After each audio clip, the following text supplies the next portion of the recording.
São nossos convidados nesta edição a Aline Olde de Bavinck, professora universitária, e o embaixador Mário Godinho de Matos, especialista em Direito Internacional. Vamos olhar justamente para estas questões em torno da Venezuela. Bom dia, sejam ambos muito bem-vindos.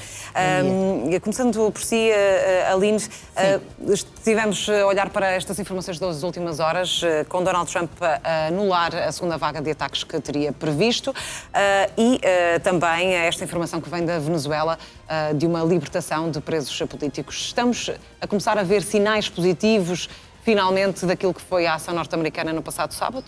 Olá, bom dia. Bom dia, Sr. Embaixador, bom dia a todos. Sim, penso que sim. Não será por acaso que ele diz que vai cancelar esta segunda vaga.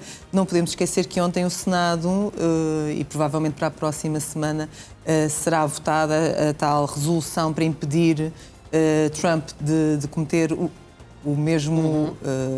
a mesma ação militar que cometeu na Venezuela. Mas eu queria salientar que um dos presos políticos que foi libertado foi exatamente Henrique Marques. Henrique Marques, que tinha tentado ser um candidato nas eleições e que depois foi preso em janeiro de 2025. E, portanto, isto é, obviamente, uma demonstração de uma tentativa de negociação também entre a Venezuela e os Estados Unidos. Portanto, julgo que é possível que haja aqui uma abertura nesse sentido. E uma transição para a democracia, para outro tipo de regime? Esperamos todos que sim. E talvez este encontro de Corina com Trump, em que ela parece que já anuncia que lhe vai dar o Prémio Nobel, portanto, se ele não recebe o Prémio Nobel diretamente, não deveria ter recebido, recebe indiretamente, e nós sabemos como é que Trump é e deve, enfim, isso deve ter beneficiado para ele olhar para Corina. Disse que seria uma grande honra. Sim, disse que seria uma grande honra e poderá beneficiar a forma como Trump olha para Corina desta vez, não é? Mário Godinho de Matos, que sinais é que vê aqui em relação ao futuro concreto da Venezuela, tendo em conta estes dois fatores, a libertação de presos, também o cancelamento da segunda vaga de ataques por parte dos Estados Unidos e este encontro também entre Donald Trump e Maria Corina Machado na próxima semana? Bom, como em todas as situações, temos sempre aspectos positivos e negativos, não é? Mas, para além da libertação de presos, que é um aspecto positivo, evidentemente, não é? E da questão do encontro com a Corina Machado, que é uma coisa, de facto, um bocado... enfim, surpreendente, não é? A questão do Prémio Nobel, etc. Tendo em conta que Donald Trump tinha dito que ela não seria uma resposta, não seria a forma mais adequada de liderança para a Venezuela. Não tinha apoio na Venezuela. Mas, enfim, veremos os próximos capítulos. Agora, é preciso também perceber que o Secretário de Estado Rubio também tinha definido aquelas três fases de estabilização, recuperação e depois, então, transição. Nós estávamos à espera de um processo eventualmente mais lento. Enfim, teremos que saber o que é estabilização, o que é recuperação. Mas pronto, a libertação de presos políticos é um aspecto muito positivo e esse há que realçar e apoiar. Agora, há aqui depois a questão económica que esta está sempre presente, porque o presidente Donald Trump também já disse que vai gerir o petróleo da Venezuela durante vários anos. E que as negociações também já estão em curso. Exatamente, que isso tem a ver com uma certa travagem da influência da Rússia e da China na Venezuela. Aliás, hoje tem convocado uma reunião com os principais CEOs das principais petrolíferas americanas, a Exxon e 12 CEOs de petrolíferas, justamente, seguramente, para, enfim, encontrar aqui uma maneira de como é que se vai gerir a questão do petróleo num país estrangeiro, supostamente. Sim, noutro território que até prova ou informação em contrário, é soberano ainda. Aline Olde de Bavinck, Trump, na verdade, olhando aqui um pouco para o que está por trás, começou, se bem nos lembramos, pelo fentanil, depois passou para a droga, entretanto agora alega que o objetivo é também esta questão do petróleo, das reservas de petróleo da Venezuela, muito cobiçadas, como sabemos. Afinal, quais são as reais intenções de Donald Trump? Consegue ler exatamente o que é que pode estar por trás? Bom, nós não podemos nos esquecer que na tomada de posse, Trump foi muito claro no que é que ele queria. Ele disse que queria a expansão territorial dos Estados Unidos. Ele foi muito claro nesse sentido. E quando apresenta, ainda há poucas semanas,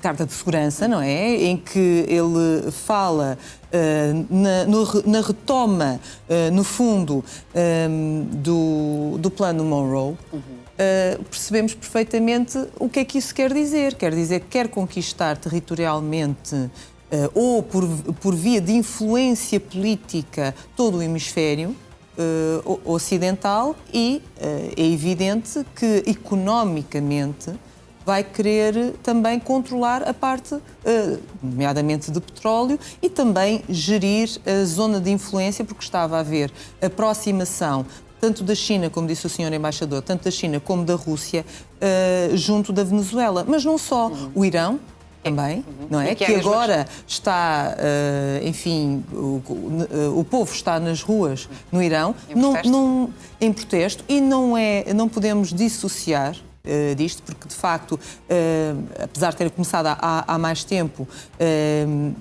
intensificou-se desde sábado e principalmente depois do filho sim, e depois do filho do Shah ter apelado a esse movimento. Portanto, isto não pode ser dissociado. E já há dezenas de mortos. Sim, infelizmente.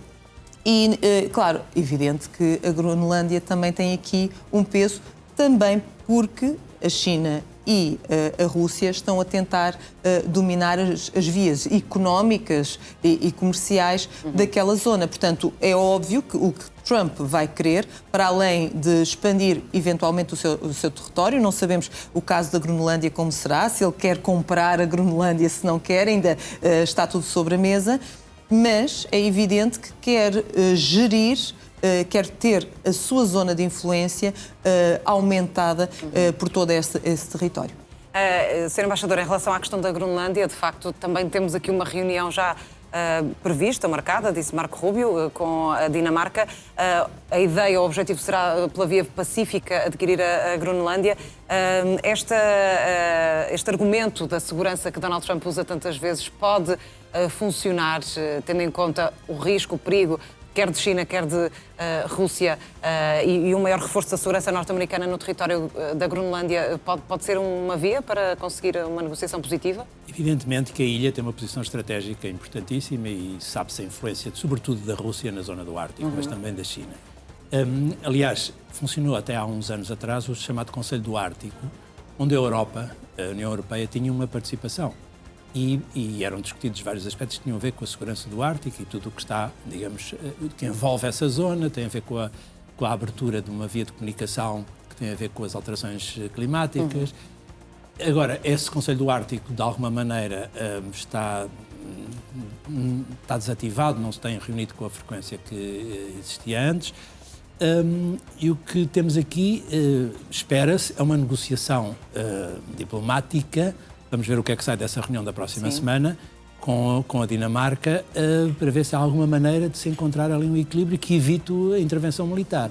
Mas poderia haver algum interesse, de facto, nesse ponto da segurança por parte dos europeus, da Dinamarca, que têm sido muito taxativos quando dizem que não vão ceder à vontade, à ambição de Donald Trump? É que a questão da segurança também é partilhada pela Europa. A questão da segurança naquela zona, e por isso é que a Europa participava no tal Conselho do Ártico, e participa ainda formalmente, é também uma questão de preocupação e de segurança para a Europa em si, porque a ilha, de facto, está colocada estrategicamente numa posição que afeta os dois lados do Atlântico. Agora, como é que isso tudo vai terminar? Esperemos que não seja com uma intervenção militar. Esperemos que haja maneira de fazer ali uma negociação, que vamos ver em que termos. É tudo muito complicado, porque, sendo a Dinamarca membro da NATO, existem e já existiram e estão em vigor acordos de segurança entre os dois países no âmbito da NATO. Os Estados Unidos chegaram a ter 17 bases militares na Groenlândia que desativaram. Hoje em dia têm uma ou duas. E, portanto, isso seria uma maneira, talvez, de rodear o problema, eventualmente com compensações económicas ou sem elas.